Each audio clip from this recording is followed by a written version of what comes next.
हमारे देश इंडिया में आप जब भी एक पॉलिटिशियंस के मुंह से ब्रदरहुड या भाईचारा के किस्सा सुनोगे तो आप समझ लेना ये भाईचारा का कॉन्सेप्ट सिर्फ एक दोगलापन के सिवा और कुछ भी नहीं है। हमारे देश में आप हिंदू मुस्लिम कम्युनिटी के बीच में भाईचारा आप जरूर देखने को पाओगे और वो बॉन्ड भी स्ट्रॉन्ग होते हैं, बस उसको टाइम टू टाइम छेड़ा जाता है पॉलिटिकल बेनिफिट के लेकर।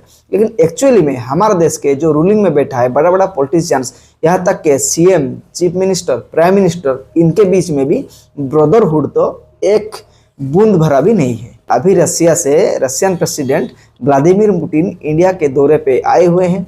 तो इंसिडेंट कुछ यूँ हुआ कि कांग्रेस का जो एमपी है शशि थरूर, उनको रूलिंग पार्टी बीजेपी ने स्टेट डिनर पे बुलाया है, लेकिन वो मल्लिकार्जुन खड़गे कांग्रेस चीफ और Rahul Gandhi leader of opposition, उनको इनविटेशन तक नहीं भेजा। और इसके बाद हम रोएंगे हमारा देश ब्रदरहुड है। अरे घंटा का ब्रदरहुड है भाई, वो सिर्फ दोगलापन है और कुछ नहीं है। हमारे देश को पॉलिटिकल प्रॉब्लम को आप साइड में रखो। अगर एक पावरफुल कंट्री रसिया का प्रेसिडेंट आया हुआ है तो कम से कम बीजेपी पार्टी वो कम से कम इतना तो मोरल सेंस, कॉमन सेंस होना चाहिए कि वो लीडर ऑफ ऑपोजिशन को भी या फिर कांग्रेस का कोई एक दो बड़ा बड़ा दिग्गज नेता को भी वो बुला सकते थे स्टेट डिनर के लिए। लेकिन वो ऐसा नहीं करेंगे, वो बुलाए शशि थरूर को। और शशि थरूर का चैप्टर अभी इंडियन पॉलिटिक्स में एक वाकई कंट्रोवर्शियल टर्म है। ऐसे इंसिडेंट को देखने के बाद, सुनने के बाद वाकई आपको क्या लगता है? क्या वाकई हमारे देश में पीएम, सीएम या फिर बड़े बड़े